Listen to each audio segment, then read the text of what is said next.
one of the other girls might have a take. And then he comes back again. Lauren wants you to do for Welsh. I go, I'm going to tell you something. I'm not, qualified to do that. I don't do impressions. I wouldn't even know how to go about it. And then he came back a third time and he goes, Cheri, you don't understand. You're doing Barbara Walters. And I go, oh, you put it that way. Okay. I thought it was you were asking me. No, we're just being nice, but we're not asking anyone. And I go, oh, okay. So I just started watching her in a different way. And I'm telling you, I was, I got this because I knew I couldn't do what Gilda did. I had to have my own take. And then I would listen to it and I would think her voice was not so much not saying R's, but first, cursed, worst, her ER, her UR, and the S. The S was right here in her lips and almost like a whistle. And so I was writing words that were like that, and then her cadence. Well, you're certainly one of the most controversial and talked about first ladies this nation has ever had, and she's fluid and soft, where I'm used to doing this, but I really had to calm me down to, because she does not move, and so the more I did it, I think the easier it got for me. And then once the audience accepted me doing it, I could then go off and do things that maybe she didn't do and really have fun with it. Because I used to watch people imitate people, and I used to love Dana Carvey, because Dana Carvey would always do a take on somebody. Right. He didn't nail it perfectly. It was a take, and I enjoyed the take more than I did, with somebody that you're like, oh my God, they're that person. The take to me it was enjoyable. And I loved watching Dana Carvey and, Gilda Radner, her take, so I thought, all right, what's my take? And then it was the gift that just kept on giving, because he gave me the best gift by making me do that, because I would have never done it. And I would have lost out on 2020 Oscar specials, the top 10 most intriguing people. And I started writing all of those, at the time. And then The View came, and, Tina was writing that with, I think, Lori Nasso, and I got to do that. Like, I realized Barbara Walters did so much stuff. It gave me so many platforms. Yeah. And who would have thought that in the year 2020, I'd be doing her again, because she said over and over, 2020. You know what I mean? It was like the gift that kept on giving. It's almost like, maybe I'm making too much of it, but it's almost like Lorne Michaels is just such a genius. I am grateful. I am very grateful. When you've never done something before, it's so easy to say, oh, I can't do that, because you've never done it. And now I get to say that to people now. When you say, I can't do that because you've never done it, you're cutting you're cutting your foot off, and it's like, try doing it, be a child again and look at it like this is a classroom. Life is a classroom, and just because you get to SNL doesn't mean you're going to nail everything either. So it was like, just try it. And I wouldn't have tried it if he didn't force me to. And he believed in me more than I believed in myself.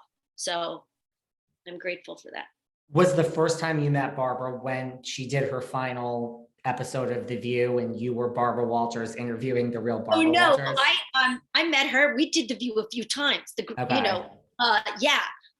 Molly, Anna, and I, and Tracy Morgan.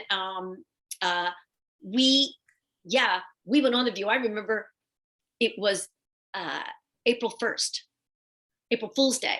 They opened the show as if it was a regular show, and it was all of us and not them. And amazing. We never said anything. And we just started the show as if, and then they all came out. you know, and but I was on the show a few times, and then one time they asked me to co-host because I think Meredith Vieira was stuck in snow somewhere and she couldn't fly out, something like that. And so I go, oh, I'm not, and it was that day, and I go, oh, you guys, I'm not good as myself.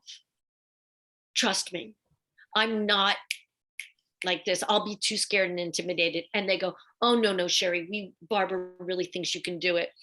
And and I go, oh, no, you don't understand. They go, no, you don't understand. Look out your window. The car is outside. And I was like, holy shit. Like, Barbara was like Lorne Michaels. No, the car's outside. It's not necessarily a choice. So I go in, and man, they were like, wow, she was right. She was right. I sat there and I'm like, Gigi. I was just too scared and intimidated, you know. But yeah, so was on the show a few times, but I will say that when I was on that last show interviewing her as her, that story was the funniest thing. Is when we found out that Barbara was leaving, my cousin Mary from Ocean City, New Jersey, calls me up and she goes, hey, Cher, you know that Barbara's leaving, you should do something on the show, you know, as if it's that easy. And I go, oh yeah, I know she's leaving. Yeah, that would be cool. And I kind of forgot about it, but I did keep it in the back of my mind. I'm like, what would I do? And then my cousin Mary calls me back like a week later. Hey, I called the gang at The View and I talked to them about you doing. I go, excuse me? She goes, no, they were great. They agreed with me. And I go, wait, what? And then she goes, yeah, they said they're going to call you as it gets closer to when she leaves. And I'm like, get the, and then I thought to myself, oh, they were at least they were really nice to her. Right. Well, a few months goes by. I get a phone call from the executive producer at this View, and they go, hey, Cheri, we talked to your cousin Mary, and she had a really good idea. I'm like, this is hysterical. And, you know, God bless her.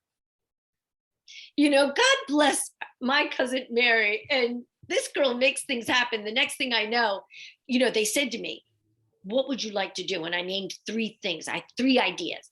But my favorite idea is me interviewing her as her. And they go, oh, Cheri, that's probably going to be the least one that's going to make it because it's going to involve her. And that will take work, you know. And I go, oh. And so I started writing it anyway. And I wrote it with their guy, Frank Santa Di Pietro. And then they flew me out. And luckily it was a pre-tape. So I was completely dressed as her. And they got her there. And they were saying, Cheri, you can't see this and you can't see that. And I go, oh, okay. I said it anyway. Because once we were rolling, everybody was into it. You know, and they're being protective of her. Right. But she was okay with what I said. Like I said, you know, you had a no holds barred with her book, sexual affair with a Black man. And they go, don't say sexual. And they go, just say romantic. And I go, okay. You had a no holds barred sexual affair with a Black man. And nothing was said about it. And then I said something else. And then I said it anyway. And they were all cool with it. And it ended up being, then I came back to LA and they told me when it was going to air. So I had a bunch of people, I had bagels and lox and everybody, you know, together at my house, and it didn't air. And I called and I was like a mess. And I go, what happened? What happened? And they go, Cheri, we're so sorry, but it turned out so good that we want to save it for the very last show. And I was just thinking, they're cutting it. Right. And then they didn't, and it aired.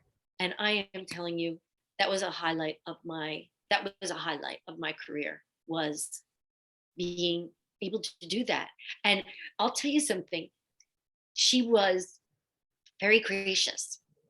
And she kept saying, as we're sitting there, the cameras were getting ready, she would look in the camera and her monitor, and she was like, my hair's a mess. My husband. And her people would come and they zhuzh her, they go back. And then a few minutes later, she looks up again. My hair's a mess.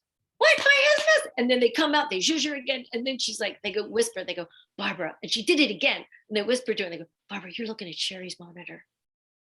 And she started cracking up.